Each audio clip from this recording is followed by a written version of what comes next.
أوصاني إيه اللي غير أهوالي ويغرم برسول الله.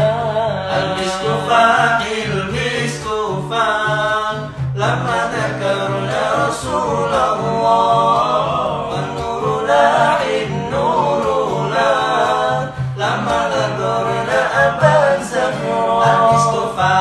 المسك فاعل لما ذكرنا رسول الله، والنور لاح النور لاح لما ذكرنا أبا زهراء.